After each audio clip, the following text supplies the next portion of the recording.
बिस्मिल्लाहिर्रहमानिर्रहीम। हम जो है वो इस वक्त पेपर का सॉल्यूशन करने के लिए जा रहे हैं। ये आगा खान बोर्ड का पेपर है 2022 का, जो कि रैशनलाइज सिलेबस की बेस पे हुआ था। इसके एमसीक्यूज़ हम देख रहे हैं कंप्यूटर साइंस में। और इसको पहले मैं ये क्लियर करूं क्योंकि ये हम पहले कर चुके थे, ठीक है ना। अब यहाँ से हम ये स्टार्ट करने के लिए जा रहे हैं। तो इसमें कुछ क्वेश्चंस के आंसर्स थोड़े से एम्बिगियस हैं। ये हम जैसे कि इसमें पहला क्वेश्चन जो है वो आपको दे रहे हैं कि if a flow chart continue on the next page. अगर एक फ्लो चार्ट जो है वो नेक्स्ट पेज के ऊपर कंटिन्यू हो रहा है, यानी कि एक पेज से निकल के कौन से पेज पे जा रहा है, दूसरे पेज पे जा रहा है, then the symbol use to join, तो वो सिंबल जिसके जरिए आप एक पेज को दूसरे पेज से ज्वाइन करते हैं। अब एक पेज को दूसरे पेज से ज्वाइन करने के लिए हम ऑफ पेज कनेक्टर्स यूज करते हैं, जबकि एक पेज पे ही रहते हुए एक ही पेज पे दूसरे से ज्वाइन, तो फिर वो ऑन पेज कनेक्टर। तो इसका आंसर जो है वो क्या होगा, ऑफ पेज कनेक्टर। ये एक ऐसा सिंबल होता है, इसकी शक्ल जो होती है वो कुछ, अब वैसे देखेंगे ऑन पेज कनेक्टर जो होता है वो तो गोल दायरे की शक्ल में होता है, और ऑफ पेज कनेक्टर जो होता है वो कुछ इस तरीके से होता है, यानी कि वो ऐसे करके 5 साइडेड फिगर होती है। ये ऑफ पेज कनेक्टर है। तो ये सिंबल ऑफ पेज कनेक्टर जो है उसकी कनेक्टिविटी में इस्तेमाल है। क्वेश्चन नंबर 2 देखिए। क्वेश्चन नंबर 2 में आपसे क्या कह रहे हैं कि फिगर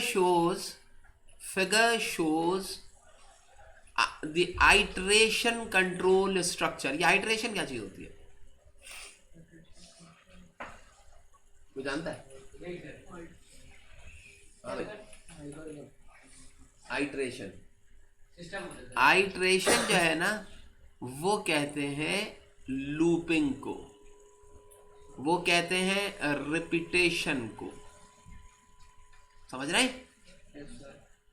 किसी चीज की रिपीटेशन हो रही हो, कोई लूपिंग हो रही हो, तो उसको हम क्या कहते हैं, आइट्रेटिव स्टेटमेंट्स कहलाते हैं। आइट्रेशन का मतलब क्या है, एक ही चीज को बार बार रिपीट करना। तो अगर मैं किसी फ्लो चार्ट में आइट्रेशन शो करना चाहूं, अब यहां पे देखो ये एक प्रोसेस आया, फिर ये दूसरा प्रोसेस आया, तो ये जो चीज है एक प्रोसेस के बाद दूसरा आना, इसका मतलब क्या है कि ये सीक्वेंशियल कहलाएगा, सीक्वेंस कंट्रोल कहलाएगा। ये क्या कहलाएगा, सीक्वेंस कंट्रोल। अगर लिखा होगा तो वो सीक्वेंस कंट्रोल इस तरीके से आएगी कि एक ऑर्डर के अंदर एक के बाद दूसरी स्टेटमेंट क्या होती जाए, एग्जीक्यूट। यहां पे देखिए इसके अंदर क्या है कि पहले यहां से नीचे उतरे, यहां पे कंडीशन चेक की, अगर कंडीशन ट्रू है तो प्रोसेस पे आ जाए और एग्जीक्यूट करके प्रोसेस देख रहे हैं ये वापस जा रहा है ऊपर। तो इसका मतलब क्या है कि लूपिंग टाइप की चीज दिखाई दे रही है आपको। तो इसका मतलब क्या है कि ये आइट्रेटिव मुमकिन हो सकता है, और अगर कंडीशन फॉल्स हुई तो ये बाहर आ जाएगा। तो ये जो है ये आइट्रेटिव है, ठीक है। ये आइट्रेटिव या लूपिंग या रिपीटेशन के अंदर आ रहा है। ये अगर ब्लॉक ऑफ स्टेटमेंट रिपीट करनी है मुझे, for next loop, while when loop आया हुआ है, तो मेरे पास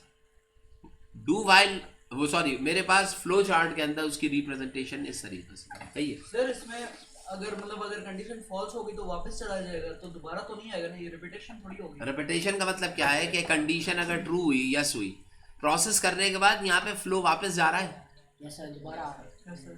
तो जब फ्लो वापस जा रहा है तो इसका मतलब क्या है कि ये लूपिंग को रिप्रेजेंट कर रहा है, कि वापस जाने का मतलब क्या है कि ये लूप को शो कर रहा है। फिर दोबारा से चेक करेगा, फिर वापस चला जाएगा, जैसी कंडीशन फॉल्स हुई तो बाहर आएगा।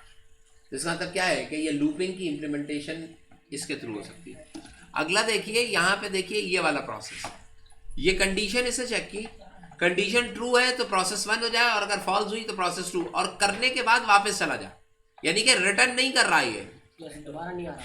तो इसका मतलब क्या है कि ये कंट्रोल स्ट्रक्चर है, ये इफ की स्टेटमेंट को शो कर रहा है सर, कि if i is equal to 1 then ये वाला प्रोसेस, एल्स ये वाला प्रोसेस। तो ये कंट्रोल स्टेटमेंट या कंट्रोल स्ट्रक्चर को शो कर रहा है, ठीक है। यानी कि इफ एल्स स्टेटमेंट है या इफ स्टेटमेंट है, वहां पे आप ये वाली लूपिंग स्टेटमेंट शो करेंगे। इसमें देखिए ये क्या कहलाएगा, ये दोबारा से सीक्वेंस बन गई है, तो ये सीक्वेंशियल स्ट्रक्चर कहलाए या सीक्वेंशियल कंट्रोल कहलाए। ठीक है, इसको मैं क्या कहूँगा, सीक्वेंशियल कहूँगा। समझ गए बेटे? अगला तो आंसर इसका क्या होगा, बी। अगला देखिए, given symbol is use for decision making. ये तो आपको पता है, ये सिंबल जो है ये डायमंड कहलाता है, और डायमंड जो होता है वो किसके लिए इस्तेमाल होता है, यानी कि आई इज इक्वल टू 1 लिख दिया तो ये इफ के लिए, इफ स्टेटमेंट या कंडीशन के लिए डिसीजन मेकिंग में इस्तेमाल होगा। अगला देखें, कंसीडर द गिवन स्टेटमेंट। ये एक स्टेटमेंट बता रहे हैं, प्रिंट कर रहे हैं ए और बी को स्क्रीन पर, यही मतलब हुआ। अब अगर ये एक स्टेटमेंट लिखी हुई प्रिंट ए कॉमा बी, तो इसका मतलब क्या है कि यूजर जो है वो प्रिंट करना चाह रहा है ए और बी की वैल्यू, तो ये क्या कहलाएगी, आउटपुट कहलाएगी ना फ्लो चार्ट में। अब ये बताइए, अगर प्रिंट के बजाय ये स्कैनफ होता तो फिर ये इनपुट होता। अच्छा, डिसीजन कब बनता, जब ये ऐसे नहीं लिखा होता बल्कि लिखा होता C is equal to A plus B. Print F statement, print F और प्रिंट एक ही चीज हुई ना। इन्होंने कहा नहीं है कि सी लैंग्वेज की स्टेटमेंट है, लेकिन अगर प्रिंट ए कॉमा बी लिखा है तो देखने वाला देख के समझ जाएगा कि आप करना क्या चाह रहे हैं, सी लैंग्वेज में आप प्रिंट एफ करना चाह रहे हैं। ये मल्टीप्लाई भी कर दो तो रहेगा तो प्रोसेस ही ना। प्रोसेसिंग का मतलब क्या है कि कोई अरिथमेटिकल ऑपरेशन अप्लाई हो रहा। अच्छा, डिसीजन वो जो आपने ऊपर बताया, डिसीजन में अगर लिखा होता है if x is equal to 1, अगर ऐसे लिखा होता तो अब ये डिसीजन यानी कि ये वाला सिंबल आता है, सही। तो इसका मतलब क्या है कि देखो, ये डिसीजन का सिंबल ये होता है फ्लो चार्ट में, डिसीजन का राइटिंग स्टेटमेंट ये होती है, और लिखा क्या जाता है डिसीजन। टर्मिनेटर जो होता है वो स्टार्ट स्टॉप के लिए इस्तेमाल होता है, यानी कि टर्मिनेटर वो पार्ट होते हैं जो कि प्रोग्राम को शुरू कर रहे हो या खत्म कर रहे हो। तो स्टार्ट या स्टॉप सिंबल जो होता है ओवल शेप का, वो आपके पास टर्मिनेटर्स का। तो इसका आंसर आउटपुट हो। Read the following action. अब ये सबसे पहले कह रहा है, सबसे पहला क्या कह रहा है ये, कि फाइंड आउट, ये मालूम करो कि व्हाट द प्रॉब्लम आस्क्ड, कि प्रॉब्लम आपको क्या कह रही है, प्रॉब्लम में क्या चीज पूछी जा रही है, ये तो मालूम करें पहले। फिर क्या है, carefully read the problem to understand it, फिर उसको समझने की कोशिश करो कि कहा क्या जा रहा है। बताइए, ये फेजेस हैं। फिर क्या है, व्हाट इंफॉर्मेशन ऑब्टेन्ड फ्रॉम, किस तरह की इंफॉर्मेशन मिल रही है मुझे प्रॉब्लम से। तो बताइए, ये कब प्रॉब्लम की डेफिनेशन पहले आती है, उसके बाद फिर मैं प्रॉब्लम को एनालाइज करता हूँ। तो ये फेज कौन सा हो जाएगा, एनालाइजिंग द प्रॉब्लम। समझ गए? तो ये सारी चीजें प्रॉब्लम की एनालाइजेशन के अंदर आ रही है, तो इसका आंसर क्या होगा, बी होगा। ठीक है, defining just definition of the problem, कि what to do, generating solution of the problem. तो ये आपके पास वो जो कैंडिडेट सॉल्यूशन जनरेट करते थे और फिर उसमें से बेस्ट ऑप्ट सॉल्यूशन करते थे वो। हाँ मेरा भी,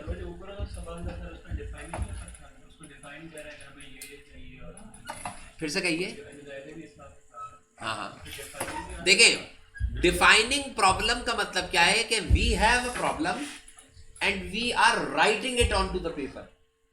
मेरे पास एक प्रॉब्लम, समझो मेरे पास एक प्रॉब्लम है और मैं उस प्रॉब्लम को डिफाइन कर रहा हूं कि यार ये मसला है मेरा, ये कहलाती है डिफाइनिंग प्रॉब्लम। एनालाइजिंग प्रॉब्लम का मतलब क्या है, मैंने तुम्हें प्रॉब्लम दी है, मैंने किसी पेपर पे वो प्रॉब्लम डिफाइन करके तुम्हारे हवाले कर दिया। देखो, जो बंदा प्रॉब्लम डिफाइन करता है ना, वो सिर्फ बता रहा होता है, प्रॉब्लम एनालाइज जो है वो हमेशा दूसरा बंदा करेगा। नहीं, प्रॉब्लम डिफाइन का मतलब क्या है कि आपने प्रॉब्लम देखा कि यार इस सिस्टम में ये खराबी है कि यहाँ पे रोशनी की मिकदार कम है, लाइट कम है, ये प्रॉब्लम डिफाइन हो गई। क्यों है ये? अब क्यों है, मैं उसको सही कैसे करूंगा, बढ़ने से मुझे फवाइद क्या क्या होंगे, ये तमाम चीजें प्रॉब्लम की एनालाइजेशन के अंदर आएगा। वो वही बताने, यानी कि अगर मैं प्रॉब्लम की डेप्थ में या प्रॉब्लम को डिटेल में ओपन कर देता हूं तो वो एनालाइजेशन फेस कहलाता है। अच्छा, प्रॉब्लम सॉल्विंग फैक्टर विच, अच्छा ये बताइए, इन प्रॉब्लम सॉल्विंग वो फैक्टर ऑन विच, जो कि क्या करे, द सिलेक्शन ऑफ फाइनल, भाई जो फाइनल सॉल्यूशन तुम उठाते हो वो किन किन, अगर मैंने बहुत सारे सॉल्यूशन में से एक फाइनल सॉल्यूशन उठाया है तो बताओ वो सोल्यूशन किस किस चीज पे, क्या कॉस्ट पे डिपेंड करेगा सर फाइनल सोल्यूशन? नहीं सर। अब खुद सोचो, मेरे पास 3 सोल्यूशन आए, 3 में से मुझे कोई एक उठाना है, तीनों सही है। बताओ इन तीनों में से जो थर्ड सोल्यूशन है उसकी कॉस्ट बहुत ज्यादा है, तो क्या मैं उठाऊंगा? नहीं सर। तो मैं कौन सा सोल्यूशन उठाऊंगा? सस्ते जिसकी कॉस्ट कम हो, सस्ते वाला। जिसकी कॉस्ट कम होने का मतलब क्या है कि जब मैं फाइनल सोल्यूशन पिक कर रहा हूँ तो कॉस्ट की अहमियत आएगी कि नहीं? आएगी सर। तो इसका मतलब क्या है कि कॉस्ट की इंपॉर्टेंस है। जब मैं सोल्यूशन पिक करूंगा बेस्ट तो उसकी कॉस्ट की अहमियत होगी। दूसरा, वो सोल्यूशन कितना स्पीडली एग्जीक्यूट कर रहा है, सर ये भी होगी। तो ये भी होना चाहिए, तो भाई ये इसकी भी है। तीसरा क्या है, क्या उस सॉल्यूशन में कोई रिपीटेशन है, कोई लूपिंग स्टेटमेंट आ रही है? सर उस वो जरूरी नहीं है। भाई अगर नहीं भी आ रही कोई फर्क नहीं पड़ता, आ रही है तो भी ये बिल्कुल ऐसा ही है कि मैं एक डिश बनाता हूँ खाने के लिए। अब ये बताइए क्या ये जरूरी है कि वो डिश उसी वक्त अच्छी होगी जब उसमें प्याज कटी हुई हो? नहीं सर। नहीं ऐसे भी हो भाई, वो सकती तो है। उसका इंग्रेडिएंट है ना, वो उसके अंदर डल के उसके अंदर एक खास किस्म का टेस्ट क्रिएट कर देगा। तो ये जरूर भाई, लूपिंग एक स्टेटमेंट है जो कि रिक्वायरमेंट के रिलेटिवली आप इस्तेमाल करेंगे। जरूरी नहीं है कि हर सॉल्यूशन में मैं देखूं अरे यार इसने लूपिंग इस्तेमाल किया ये बेस्ट सॉल्यूशन है, ऐसा तो कभी नहीं होता ना। बात समझ में आ रही है? तो इसका मतलब क्या है कि रिपीटेशन स्टेटमेंट जो है वो बेस्ट नहीं हो सकता है सॉल्यूशन में। अच्छा, कॉम्प्लेक्सिटी, यस सर, ये भी फैक्टर है। यानी कि जो सॉल्यूशन जितना कॉम्प्लेक्स होगा उतना अच्छा है बुरा? उतना सर अच्छा होगा सर, अच्छा होगा। सर मुश्किल होगा ना जितना मतलब कॉम्प्लेक्स होगा। भाई मैं अगर कहता हूं कि आंसर लिख कर दो और तुम आंसर बहुत कॉम्प्लेक्स लिख कर देते हो जिसको टीचर के पढ़ने में मुश्किल हो रही है, तो इसका मतलब क्या होगा कि तुम्हारे एरर के चांसेस भी बढ़ जाएंगे अगर वो कॉम्प्लेक्स हो गया। कभी भी किसी चीज की कॉम्प्लेक्सिटी को नहीं बढ़ाया जाता, अगर कॉम्प्लेक्स कर दिया तो इसका मतलब क्या है वो चीज खराब हो गई। Yes sir. तो मेरे पास वो प्रॉब्लम का सोल्यूशन क्या होना चाहिए? सिंपल होना चाहिए, कॉम्प्लेक्स नहीं होना चाहिए। तो इसका मतलब क्या है कि कॉम्प्लेक्स की डिपेंडेंसी पर भी आ गए। यानी कि क्या होना चाहिए? Low cost, high speed and minimum complexity, कम से कम। तो ये सारी चीजें मिलके आप आपके पास गए तो 1 4 1 3 एंड 1 2 एंड 4, तो ये सी ऑप्शन है। अगला देखें, ये क्वेश्चन दे रहा है और आपसे पूछ रहा है आउटपुट क्या होगा। ये एल्गोरिथम है। एल्गोरिथम के अंदर देखो स्टेप 1 2 3 4 5 6 7 8 9 स्टेप्स दिए हुए हैं। अब तुम खुद सोचो कि इस स्टेप के अंदर अगर तुम 7th स्टेप देखते हो, देखो बेटा, तो 7th स्टेप में है कि बी अगर 10 से कम हो तो वो मूव कर जाए स्टेप कौन से पे? चौथे पे। तो इसका मतलब क्या है? लूपिंग हो रही है। तो लूपिंग होने का मतलब क्या है कि मेरे लिए बेस्ट ऑप्शन क्या है कि मैं इसका क्या बना लूं? ड्रायर। सर अगर अब मैं बनाने जा रहा हूं ड्रायर। ए क्या लिखूंगा यहां पर? पहला वेरिएबल क्या आया? ए। उसके बाद दूसरा वेरिएबल बी। अब सी जो है वो किसके बराबर है? A%, यानी कि रिमाइंडर आएगा ए और बी का। उसके बाद एक्स किसके बराबर है? और बी इंटू बी अच्छा। इक्वल टू, अब b is equal to B plus 2। और बी इज लेस देन, उसके बाद फिर क्या आ रहा है?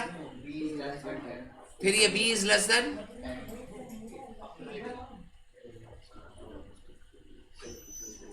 भाई यहां तक आने के बाद यहां से ये वापस क्या कर जाएगा? अगर ये होता है तो ये यहां से घूम के दोबारा से वापस इधर आ जाएगा अगर ये ट्रू रहती है। बन गया? अब मैं इसको स्टार्ट करने जा रहा हूं। देख रहे हैं भाई, ये अगर आप बगैर ड्राई रन के करेंगे तो फिर ये सोल्यूशन आपके पास सही नहीं आएगा। वहां से चेयर उठाइए, इस तरफ आकर रखो। आपसे क्या?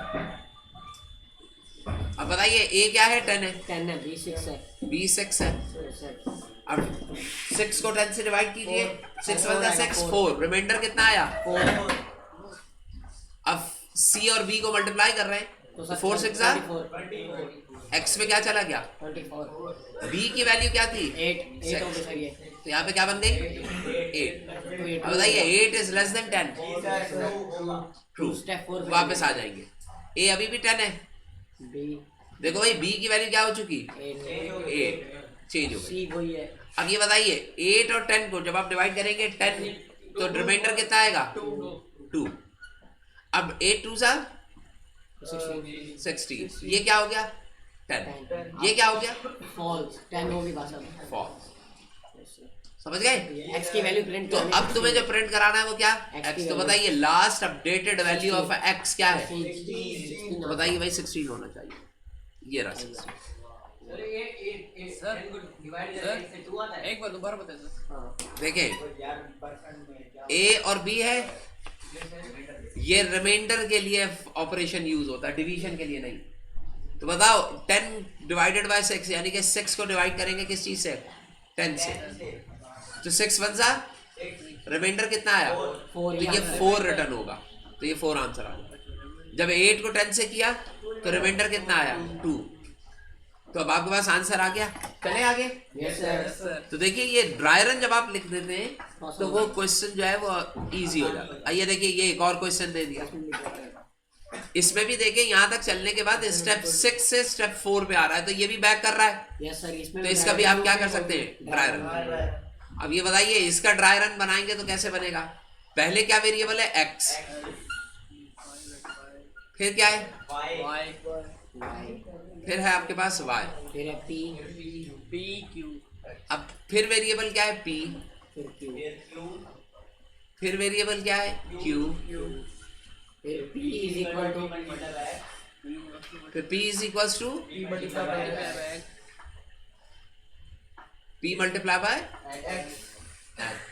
उसके बाद q is equal to q plus 1 q is equal to q plus 1 और q इज लेस देन और equal to y q is less than और equal to y less than और इक्वल टू y y। बताइए y यही value है, y change तो नहीं हो रही ना नहीं सर। और y खुद किससे स्टार्ट हो रही है 3 से, है ना? y किसके बराबर है?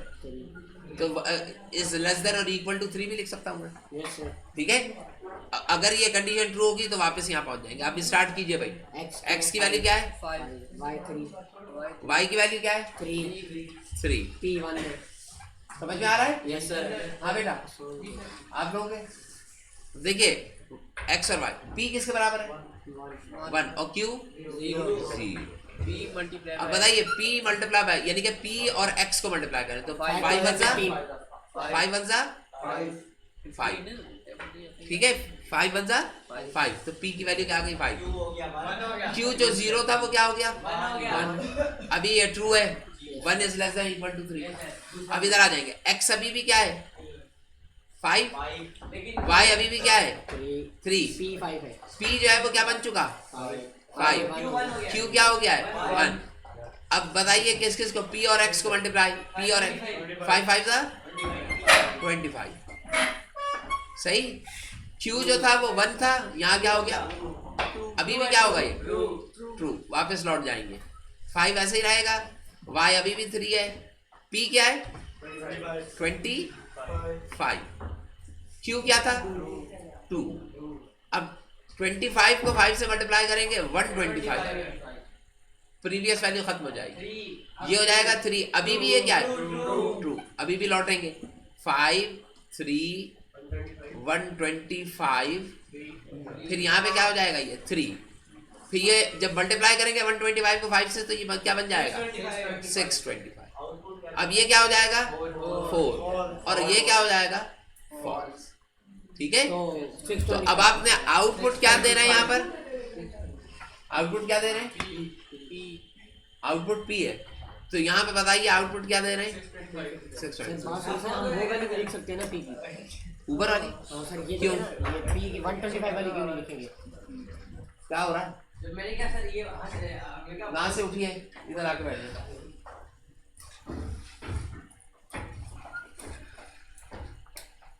भाईजान इज्जत के साथ ख्याल करें, अपनी इज्जत का भी और हमारी इज्जत का भी।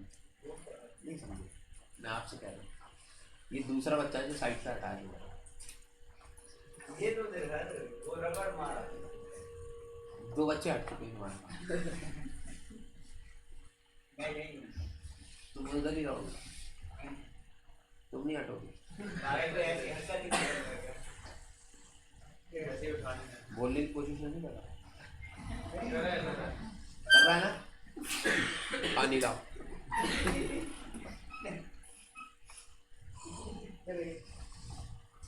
अच्छा भाई, लास्ट अपडेटेड वैल्यू जो पी की है वो 625 है, तो मैं 125 नहीं लिखूंगा, जो लास्ट अपडेटेड है वो वैल्यू लिखूंगा 625। तो आपके पास यहाँ पे आंसर जो होगा वो क्या हो जाएगा 625।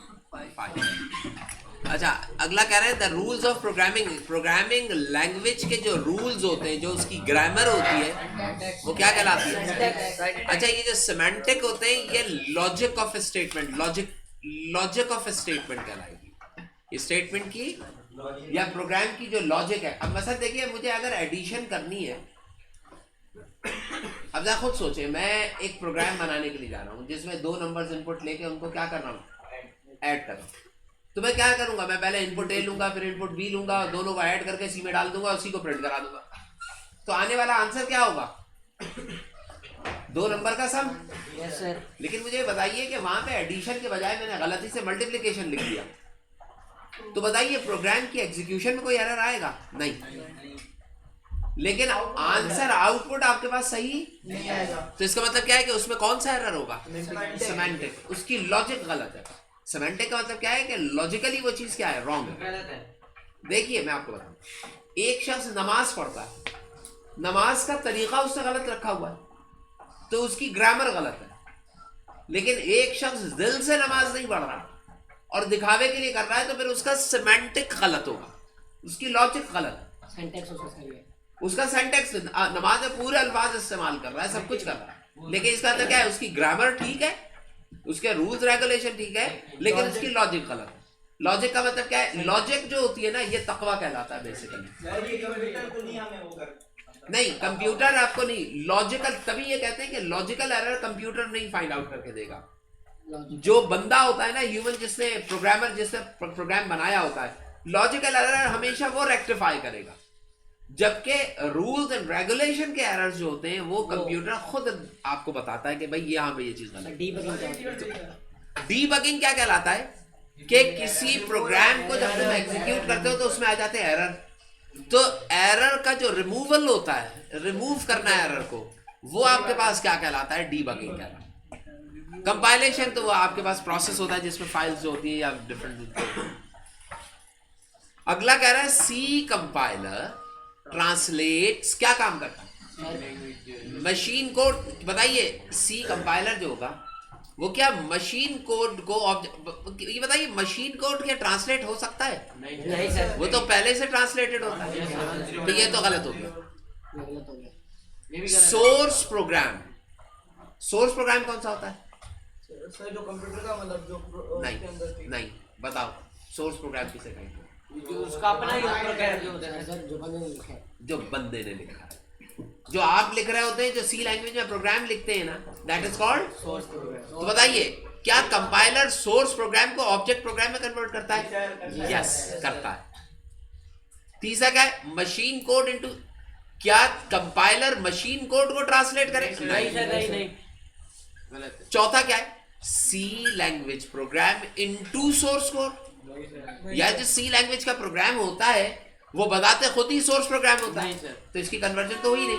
तो इसका मतलब क्या है, देखिए कोई अगर जल्दी में पढ़ने वाला होगा ना तो वो डी के ऊपर क्लिक कर देगा क्योंकि सी प्रोग्राम लिखा हुआ है।